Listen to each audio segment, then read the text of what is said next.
YTN 라디오 김우성의 생생경제. 애청자 여러분 안녕하십니까? YTN 뉴스 FM 김우성 PD입니다. 작년 초 재작년도 마찬가지고요. 한국 경제를 뒤흔든 가장 큰 걱정거리는 바로 조선업이었습니다. 조선업 부진과 구조조정, 정말 상상을 초월하는 사회적 충격을 가져왔습니다. 그때도 이런 이야기가 있었습니다. 과감한 구조조정보다는 조선업 특유의 사이클과 순환을 인정해야 한다, 이런 얘기가 있었죠. 그런데 조선업이 기지개를 켤 조짐이 있다, 이런 소식이 들려오고 있습니다. 선박 가격도 문제가 있고 여전히 회복까지는 불확실성이 많다라고 하지만 여러 가지 희망도 나오고 있는데요. 전문가 연결해서 이야기 듣습니다. 오늘 경제 톱 이슈 이인철 소장과 함께 청년 일자리 대책 한 번 더 점검해 보겠습니다. 두 번째 인터뷰는 한미 FTA 3차 협상을 앞두고 벌어지고 있는 무역 이슈입니다. 특히 한중 한미 관계가 회복이 수월하지 않은 상황인데요. 트럼프 미국 대통령은 목소리를 점점 키우고 있고 또 측근들로 다시 한번 인사를 짜고 있습니다. 중국은 자국의 실리를 찾기 위해 경제 속도 조절에 나서고 있는 상황인데요. 그 사이에 낀 한국 경제 만만치 않은 파도를 넘어야 됩니다. 외교적 역량이나 경제적 준비 어느 때보다 중요하다고 하는데요. 어떤지 전문가 연결해서 이야기 들어보겠습니다.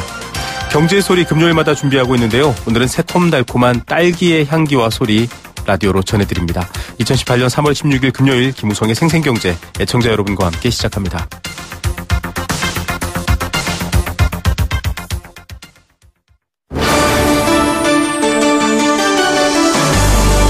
YTN 라디오 김우성의 생생경제.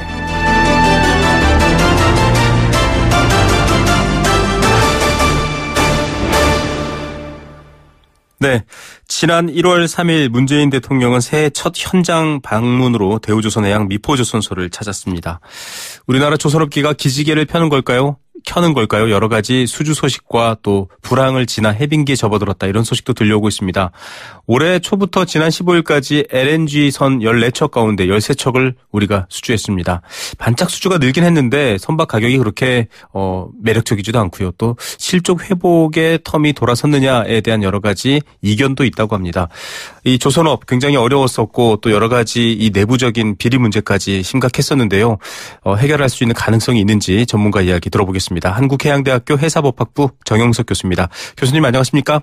예, 안녕하세요. 예. 자, 이 조선업 얘기할 때마다 사실은 어렵다, 힘들다, 내부적인 문제 여러 얘기가 있었는데 지금 LNG 운반석 13척 수주 소식이 들려오면서 좀 반짝 관심을 받고 있습니다. 어떤 상황입니까?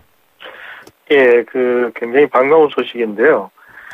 금년 상반기에 이제 지금까지 전 세계에서 발주된 LNG 선박이 14척인데. 네. 그 중에서 우리나라가 13척을 수주했기 때문에 네. 절대적으로 LNG 선박 건조에 있어서 강국이라는 것을 입증하고 있습니다. 네. LNG 운반선이 좀 기술적으로 이를테면 한국의 어떤 특수한 장점 이런 것들이 있는 부분인가요? 예, 다른 선박과 달리 LNG 운반선은 연료를 싣고 있는 LNG를 연료로 이용해서 또 선박을 운항하거든요. 아, 네. 예, 그런 면에서 저희 나라 특히 이제 대우중공업이라든지 이런 데서 가지고 있는 LNG 추진 선박을 건조하는 기술은 세계에서 네. 독보적인 수준입니다. 그러다 보니까 LNG 운반선에 있어서도 한국이 가장 경쟁력이 강하고 우수한 선박을 만든다고 볼 수 있습니다. 예, 흔히 이 화석 연료를 사용하는 경유 같은 것들을 사용하는 가스터빈 엔진 이런 것만 알고 있었는데 굉장히 좀 다른 분야의 장점이 있군요. 이런 독점적인 어떤 우월성 때문일까요? 앞으로 LNG선 발주 늘어날 것으로 기대되고 있다. 국내 조선사들도 좀 숨통 트이지 않을까, 이런 얘기가 나오는데 세계 경기도 조금 회복세지 않습니까? 어떻게 보십니까? 예, 물론 이제 LNG 수요도 이제 세계적으로 좀 늘어나고요. 네. 이제 세계 경기가 조금 이제 좋아지기 때문에 이런 이제 에너지 수요가 늘어나면서 LNG 선박의 발주도 당연히 늘어나게 됩니다. 여기에 네. 특히 이제 저희들이 조금 주목해야 될 것은 2020년부터 IMO 국제해사기구에서 선박의 유황 산화물 배출 규제를 하고 있습니다. 아, 네네. 예, 그러다 보니까 친환경 연료인 LNG를 사용하는 선박의 수요가 좀 더 늘어날 것으로 보입니다. 예. 자, 이런 부분들, 이 LNG는 좀 친환경 연료인데 지금 환경 분야의 어떤 국제적인 규제까지 생기면 우리에게 더 유리하다. 본격적인 해빙 무드로 봐야 될까요? 교수님 어떻게 평가하십니까? 그거는 조금 이제 더 지켜봐야 되는데요. 네. 왜 그러냐면은, 이제 작년, 금년도 마찬가지일 것으로 보는데, 이런 이제 LNG 선박을 제외한 나머지, 컨테이너선이라든지 벌크선이라든지, 이런 선박에 있어서는, 중국의 가격 경쟁력이 많이 지금 떨어지기 때문에, 네네. 거의 국내 조선 3사가 수주를 많이 하지 못하고 있습니다. 네. 또 세계 경기가 회복이 된다고 하더라도 아직까지 이제 전 세계적인 해운에서 선박 공급 과잉이 굉장히 심한 상태이기 때문에 네. 선박 발주량이 획기적으로 늘어난다고 보기는 어렵거든요. 그래서 우리가 이제 2006년 기준으로 봤을 때 전 세계에서 그해 이제 수주됐던 선박이 한 1억 4천만 데드웨이트 정도 됐는데 네.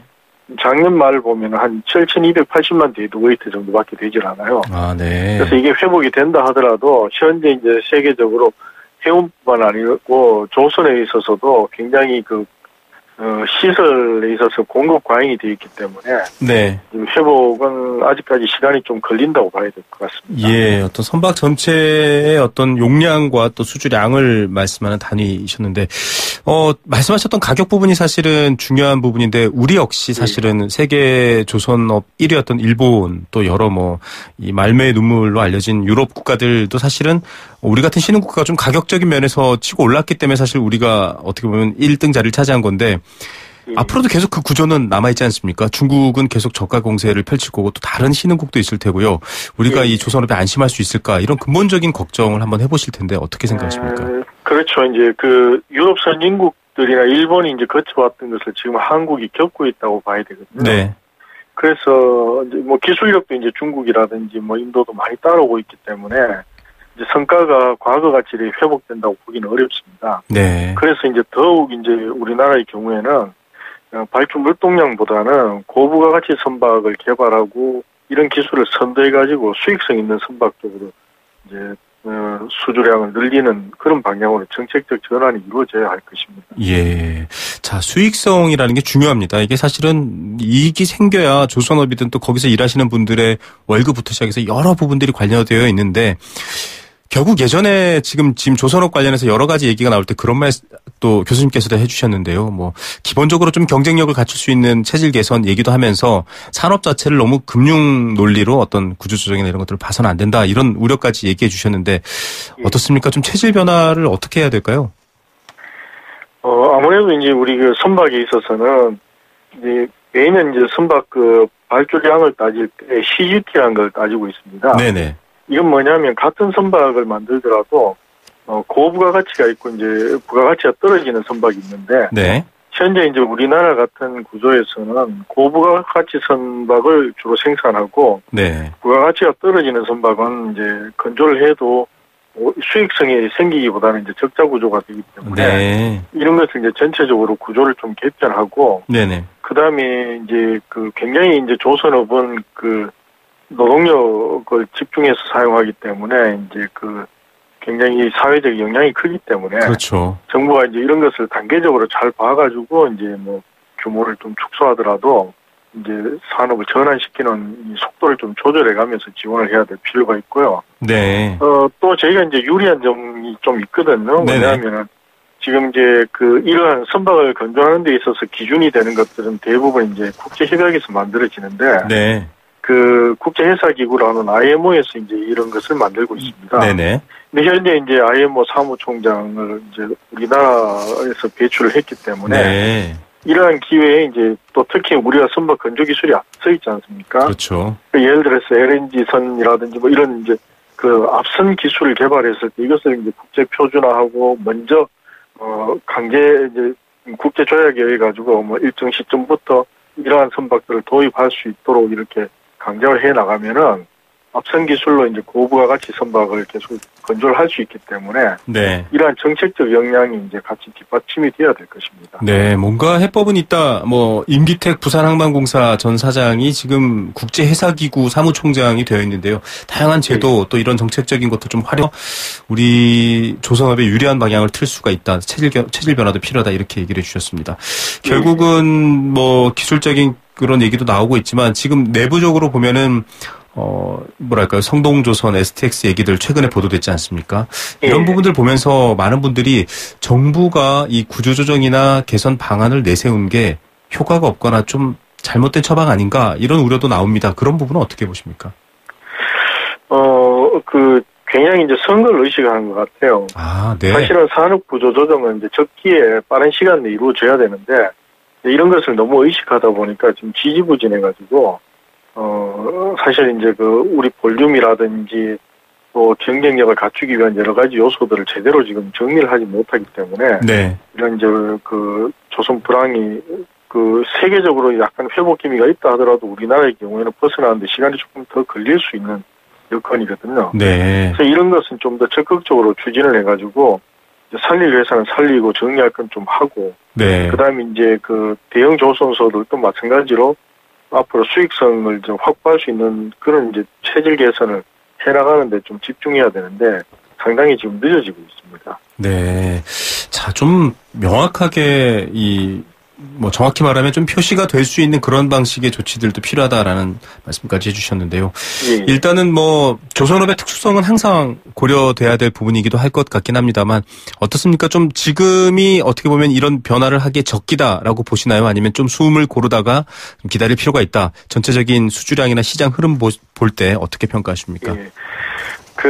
시장이 이제 한 3년 정도 지나면은 아무래도 선박 교체 시기도 좀 다가오고, 네. 그다음에 이제 아까 말씀드렸는데 2020년부터 유황 산화물 규제가 이제 강화되기 때문에 네. 선박이 이제 새로운 형태로 좀 대체가 되면서 네. 발주량은 늘어날 겁니다. 네네. 그렇지만은 이제 우리가 2006년 7년까지 한 15년 정도 해온 초호황을 누리면서 조선 산업도 급격히 이렇게 팽창했는데요. 네. 이런 정도의 볼륨으로 다시 이제 부활하기는 세계적으로 힘든다고 볼 수가 있습니다. 예. 그렇기 때문에 어떤 형태든 간에 이제 앞으로 우리가 경쟁력 있게 갈 수 있는 정도의 사이즈에 대한 조정은 좀 있어야 되고요. 네. 그 와중에 이제 우리가 좀 장기를 가지고 특별히 잘 할 수 있는 부분에 집중해가지고 수익성을 이제 창출할 수 있는 방향으로 체질 개선이 돼야 된다고 봅니다. 예, 정말 이 체질 개선이라는 말에 무게 가슴에 새겨봐야 될 것 같습니다. 오늘 말씀 감사드립니다. 예, 감사합니다. 네, 정영석 한국해양대학교 회사법학 부교수였습니다. YTN 라디오 김우성의 생생경제. 네, 함께 느끼는 우리 경제 공감사전입니다. 애청자 여러분들께서도 함께 참여해 주셔서 다양한 이슈라든지 관련 경제 뉴스들의 의견 보내주실 수 있습니다. 단문 50원, 장문 100원의 정보 이용료 부과됩니다. 샵 0945번 문자로 참여하실 수 있고요. 스마트폰 애플리케이션 예스도 열려 있습니다. 참여해 주시면 추첨을 통해 도심 속 꿈의 놀이터 일산 원마운트에서 워터파크 스노우파크 이용권 선물로 보내드립니다. 조선업, 오늘 공감사전 주제인데요. 만들조 배선 일업. 조선업, 배를 설계해서 만드는 산업입니다. 많은 인력이 필요하고요. 사실 특별한 기술이 필요한 부분도 있지만 대부분 인력들을 많이 사용하기 때문에 과거에는 딱히 일자리를 구하기 어렵거나 돈을 벌기 어려운 분들이 많이 선택했던 일이기도 합니다. 쇠로 만든 거대한 배가 어떻게 물에 뜰까요? 여러 가지 과학적인 부분들은 밝혀져 있지만 그만큼 사람들의 땀과 노력, 불꽃 튀는 용접과 여러 가지 고생들도 있었을 겁니다. 그런데 이제는 이 배도 다양해졌습니다. 군함, 상선, 특수선 여러 가지 부가가치를 가진 배로 만들어지고 있고요. 특히 거북선의 역사를 가진 우리나라 여러 가지 조선업에 있어서 강점을 많이 갖고 있습니다. 솔직히 말하면 일본과 유럽에 있는 나라들, 스웨덴 이런 나라들이 사실 우리같이 이 조선업을 무섭게 치고 올라오는 신흥국의 그 자리를 뺏겼는데요. 우리 역시 사실 중국과 인도 같은 다양한 신흥국에 역시 같은 위협을 받고 있는 상황입니다. 수십만 개의 일자리가 달려있고 또 산업 자체가 워낙 안보라든지 다양한 경제와 연관되어 있는 부분이 있어서 걱정이 많습니다. 회복을 완전하게 할 수는 없겠지만 체질을 바꾸고 지금 정책적으로나 여러 가지 국제적인 영향력이 좋을 때 우리에게 유리한 판을 짜야 된다. 앞서 인터뷰에서 나왔던 얘기인데요. 조선업, 일자리 잃고 썰렁해진 그 도시를 바라볼 때 드는 생각들. 지금 우리가 해야 될 게 무엇일까요? 애청자 여러분들의 생각도 기다립니다.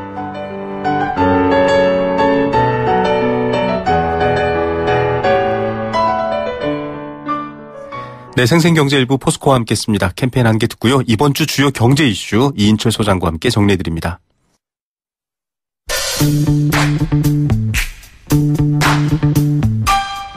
참 좋은 경제연구소 이인철 소장과 함께 이번 주 가장 중요한 경제 이슈를 정리해드립니다. 경제 톱 이슈. 네, 경제라는 말을 들으면 대부분 돈을 떠올리시는 분들이 많습니다. 그냥 돈은 아니고요. 먹고 사는 일자리 문제, 국가가 투입하는 공공재정의 문제, 이런 돈들일 텐데요. 돈 이야기로 문을 열어야 될 것 같은데 항상 명쾌하게 주간 이슈를 설명해 주시는 분이죠. 참 좋은 경제연구소 이인철 소장 스튜디오에 모셨습니다. 안녕하십니까? 예, 안녕하세요. 예, 제가 돈 얘기라고 했는데 사실 일자리를 구하는 이유도 돈을 벌고, 물론 뭐 자기 성찰, 뭐 완성 행복 이런 것들도 있겠지만 돈 문제가 중요한데요. 정부가 특단의 일자리 대책 이야기하면서 4조 원 미니 추경까지 얘기가 나오고 있습니다. 벌써부터 좀 비판 목소리도 많이 들리네요. 그렇습니다. 우리 경제에 이제 3대 블랙홀을 꼽으라면 일자리 문제, 집값 문제, 교육일 맞습니다. 겁니다. 근데 사실은 일자리는 지난해도 굉장히 많은 돈을 썼습니다. 네. 지난해도 뭐 11조 원 넘게 했는데 그 당시에는 이제 공공부문 일자리를 늘리겠다였고, 그렇죠. 이번에 좀 특이한 점은 일자리 미스매치, 중소기업을 지원하겠다라는 겁니다. 네. 이 중소기업에 지원하면 뭐 준대기업에 못지않은 이제 정부 재정으로 연 1,000만 원 정도에 상응하는 지원을 하겠다는 겁니다. 맞습니다. 그래서 뭐 이런 어떤 시각이 좀 바뀐 것, 공공부문 일자리에서 중소기업, 민간기업의 지원을 지원한다라는 점에서는 긍정적인데, 네. 근데 이게 새로운 게 있느냐? 그다지 새로운 게 없네. 공감을 좀 못하고 있다는 겁니다. 실효성 논란일 수밖에 없는데. 맞습니다. 사실 지난해 이제 일자리 문제 11조 원의 추경을 좀 결과를 좀 보게 되면 그럼에도 불구하고 청년 실업률은 역대 최고고요. 맞습니다. 그리고 뭐 지난달 일자리는 거의 뭐 3분의 1 토막이 났습니다. 신규 네. 일자리는. 그리고 정부가 지금 11조 추경하면서 일자리 목표치가 공공부문 8만 6천 개였는데 네.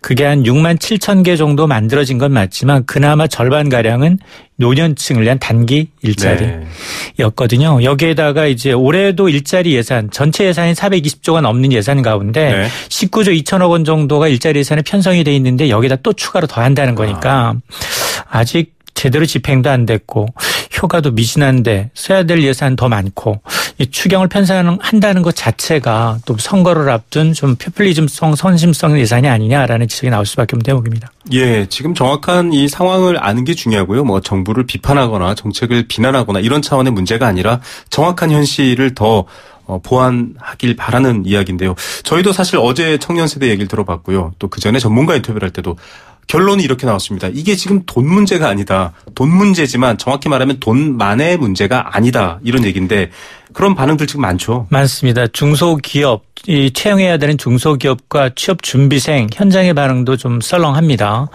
중소기업 입장에서는 아니 이거 사람 한번 뽑으면 최장 10년, 20년, 뭐 30년까지도 그렇죠. 고용을 해야 되는데 3년 정도 한시적으로 지원해 준다? 이거 갖고 더 뽑아야 되나? 의문이 생길 수밖에 맞습니다. 없고요.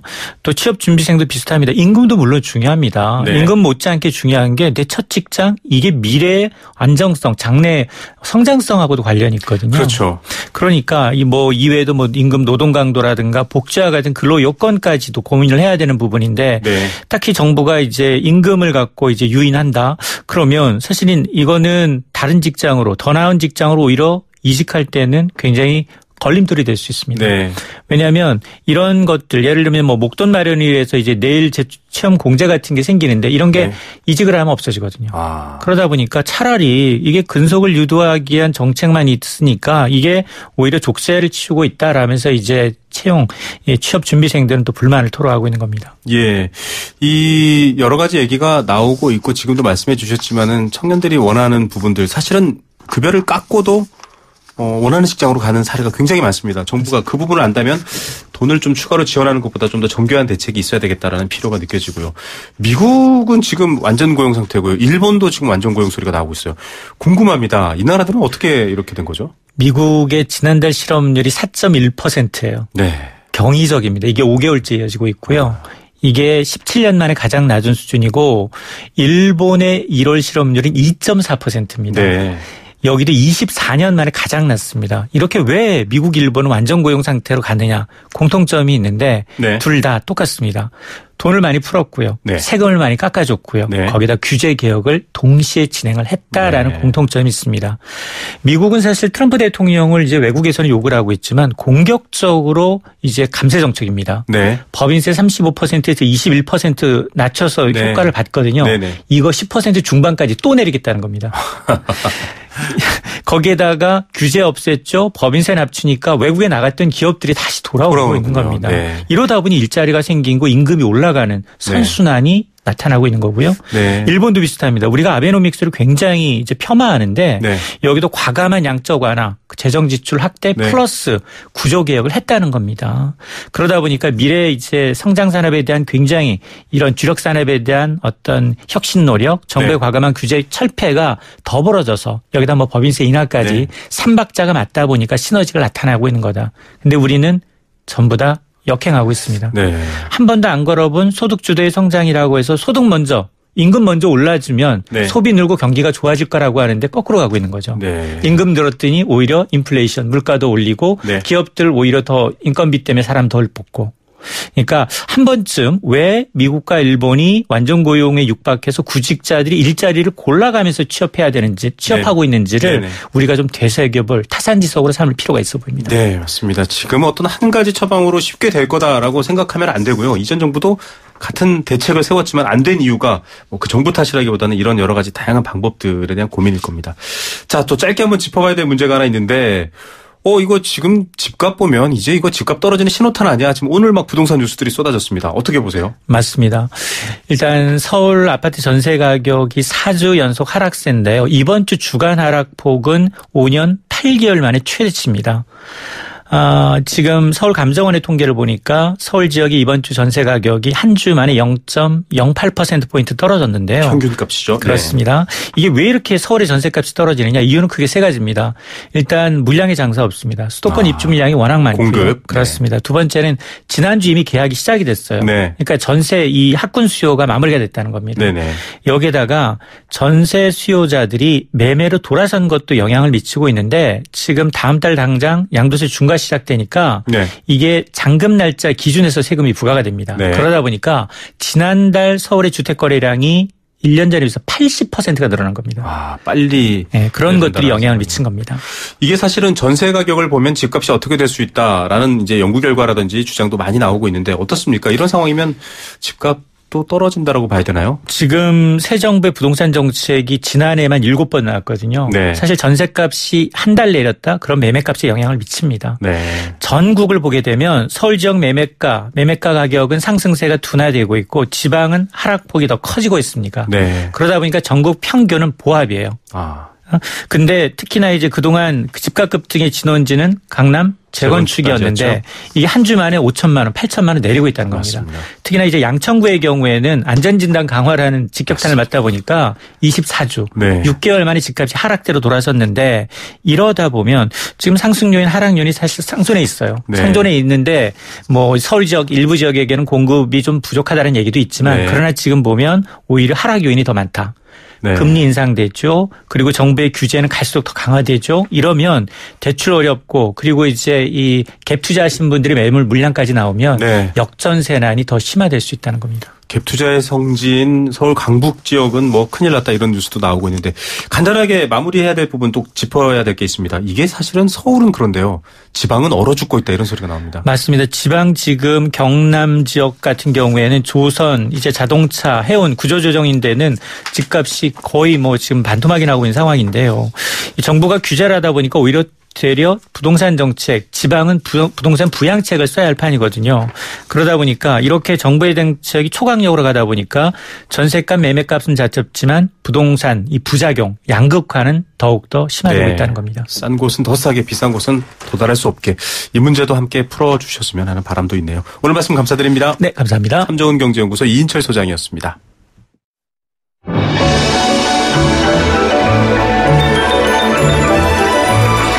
오늘의 경제를 들여다보는 시원한 창. YTN 라디오 김우성의 생생경제 생생인터뷰. 네, 두 번째 생생 인터뷰입니다. 돌아가는 이야기, 주변 상황을 봐야 경제라든지 여러 가지 어려운 점들, 좀 그 퍼즐을 맞출 수가 있는데요. 또 하나 맞춰야 될 퍼즐이 있습니다. 바로 미국과 중국 사이에 낀 한국 상황입니다. 김동연 경제부총리는 오늘 미국의 공세에 맞춰서 적극적인 대응, 또 세이프가드 등 이 분쟁 소지 있는 부분들은 적극 WTO에 제소하겠다 이렇게 밝혔죠. 뉴스가 났는데 사실은 중국은 사드 보복을 철회한다라고 공식화했지만 여전히 길은 좁습니다. 단체 관광 같은 것들도 막혀 있고요. 좀 보이지 않는 차별이 있을 겁니다. 게다가 미국도 연일 아주 강력하게 우리에게 일종의 안보 비용과 같은 느낌처럼 여러 가지 무역상의 불이익과 또 여러 가지 압박을 가하고 있는 상황입니다. FTA 협상까지 이루어지고 있는 상황이어서 굉장히 어려워지는데요. 안보까지 껴있고 이 두 문제에 가장 밀접하게 연관된 게 바로 미국과 중국인데 이 미국과 중국의 서로의 긴장감과 적대 상황도 점점 높아지고 있습니다. 각국의 경제 상황도 다르고요. 결국 그 사이에 낀 한국은 어떻게 해야 될까요? 참 고민해야 될 것들이 많은데요. 미중경제연구소 조영찬 소장 연결해서 좀 정리해 보겠습니다. 소장님 안녕하십니까? 예, 안녕하십니까? 예, 참 우리 경제 또 안보에 큰 영향을 미치는 몇몇 나라들 좀 하나씩 그 상황과 관계를 짚어봐야 될 것 같은데요. 먼저 미국입니다. 오늘 경제부총리도 적극 대응하겠다. 지금 통상교섭 관련된 공무원들도 그쪽으로 떠나고 있고 이런 상황인데 지금 미국과 한국의 경제적인 관계 어떤 상황입니까? 네, 아무래도 트럼프 대통령 같은 경우에는 11월 중간 선거를 앞두고 100억 달러 이상의 무역 적자를 보고 있는 16개국에 대해서 점점 강경한 통상 정책을 펼치고 있는데요. 네. 아무래도 미국 제조업의 공동화됐던 원인 중에 하나가 한국, 중국을 비롯한 국가들의 수입품에 의한 의존도가 심화되고 있다는 점. 그리고 중국의 불공정한 그 무역 관행뿐만 아니라 우방국들조차도 미국을 이용하고 있다고 보고 있습니다. 네. 이 때문에 만만한 한국을 겨냥해서 미국 바람대로 FTA를 개정하고 또 이참에 무역 적자를 줄이기 위해서 엄격한 잣대로다가 통상 압박을 해오고 있는데요. 네. 1월에는 세탁기, 태양광 패널에 대해서 고율의 관세를 부과했고요. 3월에는 철강 제품에 대한 관세 부과로 대미 수출이 지금 비상이 걸려 있는 상태입니다. 우리가 WTO 규칙에 반하는 일방적인 통상 보복을 한다면 맞대응하겠다 또 WTO에 제소하겠다고 하지만 실제 긴 시간이 걸리기 때문에 우리 기업들의 피해는 좀 불가피하지 않을까 보여집니다. 예, 지금 사실 녹록치 않은 상황입니다. 여기서 좀 사회 변화도 좀 기업들에게는 아직은 좀 눈치를 보는 상황이다라는 것도 사실 정석인데 왜냐하면 사실 미국과 우리나라의 어떤 여러 가지 기업들의 어려움을 해결해 주기 위해서 취하는 정책이 단지 경제 문제가 아니라 안보적인 여러 가지 밀접한 상황이 얽혀 있지 않습니까? 그렇다면 좀 접근도 단순히 WTO에 이건 잘못됐다, 부당하다라는 제소도 필요하겠지만 다른 좀 입체적 접근도 필요하지 않을까 이런 고민도 있는데 어떻게 보십니까? 네, 트럼프 대통령은 그 일보로서 상무장관 그리고 라이트 하이저 미국 그 무역 대표에게 한미 FTA 협상에서 최우선 사항을 전달했는데요. 네. 2012년 FTA 발효 당시 이전으로 무역 적자를 돌려야지만 한다. 그리고 이런 달성이 가능한 재협상만을 승리로 규정하겠다고 했는데요. 네. 이 때문에 미국은 우리나라의 무역 적자의 86%를 차지하는 자동차 부분의 무역 역조 해소에 가장 그 중요한 의미를 부여하고 있습니다. 네. 우리 입장에서는 대폭 양보를 했을 경우에 후세에 부담을 주기 때문에 상당히 지금 꺼리고 있는데요. 이 때문에 한미 FTA 그 재협상을 통해서 미국 측 요구를 받아들이지 않는다면은 1980년대 일본에 대한 관리 무역 정책으로 회귀할 수 있다. 또한 주한 미군 철수 문제를 연계하면서 현재 그 기싸움이 그렇죠. 한창 진행되고 있습니다. 네. 이 때문에 우리 입장에서도 한미 FTA를 폐기했을 경우에는 24만 개 일자리가 사라지는 만큼 정부의 고민도 그만큼 깊어지는 것으로 보여집니다. 예, 게다가 지금 여러 가지 진행되는 상황에서 또 이 경질이 되고 백악관의 인사도 바뀌고 있고 지금 상황이 복잡한데요. 이런 상황들을 좀 고려하고 대비를 하고 반대편에는 중국이 있습니다. 정말 이 덩치 큰 두 강대국 사이에 있는데 중국이 경제 성장 속도를 조절한다 이런 메시지를 지금 전인대에서 던졌거든요. 이게 사드 보복 철회 이후로 좀 중국 쪽 기회라든지 문이 열릴 것이다 기대를 했던 분들도 좀 기대만큼 그렇지 않다라고 하는데 지금 중국과의 관계는 어떻게 보십니까? 네, 이번 전인대에서 시진핑 주석 같은 경우에는 주변 국가에 미소 외교를 펼치겠다, 또 자유무역 질서를 지키겠다고 밝혔고요. 네. 이 때문에 북한과 관련된 핵과 관련해서는 좀 의미 있는 진전이 이루어진 건 사실입니다. 네. 이 때문에 꽉 막혔던 중국의 롯데마트, 매각도 어느 정도 지금 가시권 안에 들어왔고요. 또 오리온을 비롯해서 중국 내수 시장에 진출되는 국내 기업들 같은 경우에는 1분기 매출이 사드 쇼크를 좀 벗어나는 모습을 보여주고 있습니다. 네.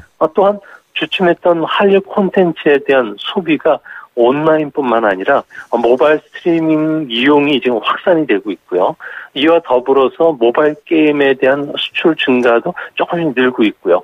또 한류 스타의 그 중국 웨이보의 영상 채널도 개설되는 등 해빙 분위기는 뚜렷해지고 있습니다. 네. 걱정스러운 점은 우리나라와 같이 시장의 힘에 의한 파워 게임을 즐기는 중국이 그런 힘을 갖지 않는 한국에 대해서 언제든 단체 관광객 규제라든지 비관세 장벽을 통한 한국 기업을 길들이게 나설 수 있는 만큼 미중 간의 국제 질서가 한국에 미치는 영향은 앞으로 더 커지지 않을까 보여집니다. 네, 미중 간에 우리가 조금만 삐끗하거나 심기를 건드리면 또다시 불이익을 당할 수 있다.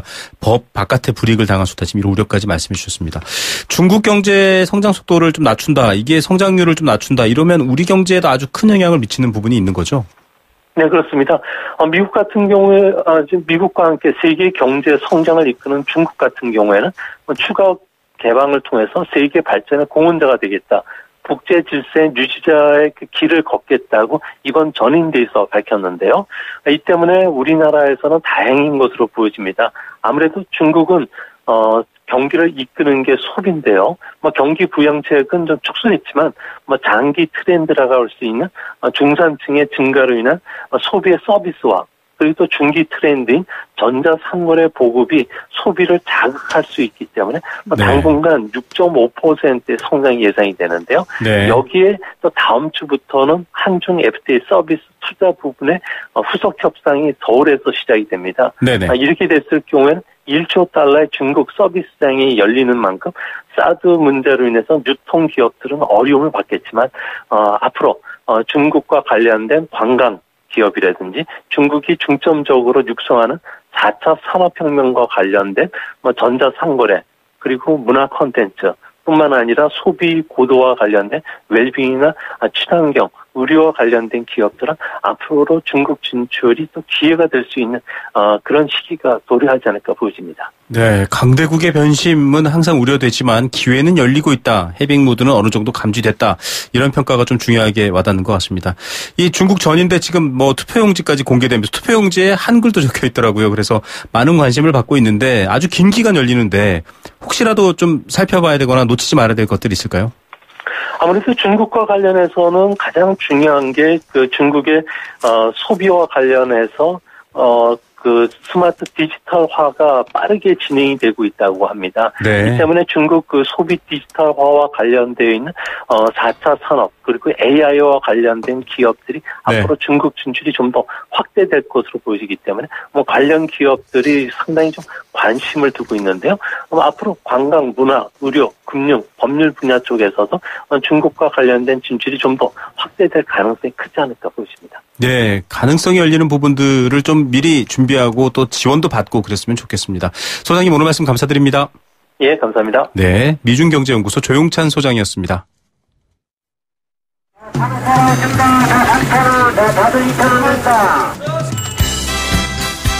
우리 삶의 경제 현장을 들려드립니다. 생생경제, 경제의 소리. 네, 라디오는 눈에 보이지 않고 귀로 소리를 들어야 하는 매체죠. 그래서 사실은 여러 가지 어떤 계절이나 변화, 향기, 음식 이런 것들은 다를 수 없다라고 알려져 있는데 그렇지 않습니다. 직접 목소리로 들으면 더 느껴볼 수 있고 또 상상을 할 수 있는데요.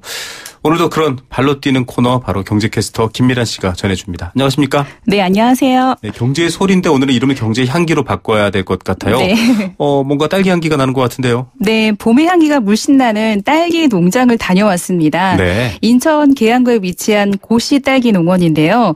이곳은 딸기 수확을 직접 체험할 수 있는 농장입니다. 이 도착을 하자마자 이 달콤하고 상큼한 딸기 향에 이곳이 정말 봄이구나 느낄 수 있었습니다. 네. 이 신선한 공기도 가득했는데요. 먼저 딸기 체험 현장을 소리로 같이 만나보시죠. 6, 7, 9, 10. 등이 왜 이렇게 났다고? 안으로 들어가 보자. 요거 빼놓다. 잘 익은 건 잘 빠지네. 손가락 사이에 끼우고. 안녕하세요. 아이들의 소리. 아이들이 딸기 좋아하는데 저희도 딸기를 많이 사지만 못 먹습니다. 왜 못 제가 먹을 게 없더라고요. 정말 눈 깜짝같이 사라지는데 네. 어떤 데입니까? 하우스 안에 이 달콤한 향으로 기분까지 상쾌함이 느껴졌는데요. 이 봄의 제철 과일, 딸기 수확을 체험하는 가족들이 많이 보였고요. 네. 아이가 고사리 같은 손으로 딸기가 상하지 않게 조심스럽게 따고 소쿠리에 채워갔고요. 어른 아이 모두 입가에 미소가 가득해 보였습니다. 올해 4년째 고용식 씨가 딸기 체험 농장을 직접 운영하고 있는데요. 네. 농장지 고용식 씨를 통해서 딸기를 잘 따는 방법을 먼저 들어보시죠. 딸기를 잘 따는 방법은 딸기는 꼭지 꺾으면 되는 건데 아이들이 세게 잡으면 눌러질 수가 있으니까 손 사이에 딱 끼라고 해요. 너무 깊이 집어넣고 잡고 당기면은 딸기는 안 떨어져요. 그렇기 때문에 손톱만큼만 살짝 집어넣고 잡고 꺾으면은 이게 손자국도 나지 않고 잘 딸 수가 있어요. 딸기 잡은 거는 꼭 따서 갖고 갈 수 있게끔 하는데 잡아다 놨다가 물러진 걸 그 딸기 머리 위에다 올려놓는 경우가 있어요. 나무도 썩으면서 그 딸기는 대가 썩은 거니까 영양분을 제대로 못 먹거든요. 딸기가 맛이 없을 수가 있어요. 사람의 온도는 거의 35도 이상이 되니까 얘는 생물이기 때문에 만졌다 나면은 좀 망가질 수가 있으니까 곰팡이균이 딸기 꽃에 들어가지 않게끔 이 때문에 저희가 많이 주의해달라고 지금 하고 있어요. 딸기 따는 게 간단한 일이 아닌데 우리 김미란 캐스터도 딸기 따보셨나요? 그럼요. 직접 저도 따봤습니다. 네. 아이들이 좀 알아듣기 쉽게 설명하면서 이 손가락 사이에 끼워서 이렇게 인사하듯이 안녕하세요 이렇게 인사하듯이 네. 따면 잘 딸 수 있습니다. 네, 여러분 딸기를 딸 때는 안녕하세요라고 따야 된다고 지금 김미란 캐스터 전해주셨습니다. 아이들 데리고 가족들끼리 많이 올 것 같은데 다른 여러 가지 체험할 수 있는 기회도 있나요? 네, 옆에 휴게동에는 놀이터와 딸기 요리 체험이 마련되어 있는데요. 딸기 아이스크림과 퐁듀, 딸기 잼까지 만들어 볼 수가 있고요. 아이들은 트램폴린 위에서 뛰놀고 또 평상이 마련되어 있어서 가족끼리 옹기종기 모여 앉아 직접 딸기를 씻어서 먹고 자연과 함께 편안하게 휴식을 좀 즐기는 모습들이었습니다. 예, 직접 딴 딸기 옆에서 씻어서 먹고 즐기는 거 참 좋은데요. 얼마 전에 그 MBC 유명한 이 버라이어티 예능 프로그램에서 이 딸기 디저트 뷔페를 가서 네. 막 즐기러 가도 굉장히 비쌌거든요. 맞아요. 근데 여기는 훨씬 더 좋을 것 같아요. 외국인까지 올 만큼 인기가 좋은가 봐요. 네, 이곳은 계양구에 위치한 딸기 농원은 인천공항에서 가깝기 때문에 러시아권, 동남아 쪽 외국인 관광객이나 이 바이어들이 방문해서 딸기 농가를 직접 체험하고 간다고 합니다. 네. 이 동남아 쪽은 워낙 더워서 딸기 농사를 지을 수가 없는데요. 네네. 중국 쪽에서 주로 수입을 하고 있고요. 특히 홍콩은 딸기가 없기 때문에 이렇게 체험 자체를 너무나 신기해하고 반응이 아주 좋다고 합니다. 예, 이 눈 보러 오시는 분들도 많은데요. 딸기 보러 오시는 분들도 있다고 합니다. 좀 우리나라 자랑할 만한 곳들이 더 있네 이런 생각도 드는데 비싼가요? 어떻습니까? 네, 비용은 한 가족이 1kg을 땄을 때 15,000원입니다. 네. 이 개인당이 아닌 가족 단위로 같이 했을 때 비용이라 좀 부담 없이 체험해 볼 수가 있는데요.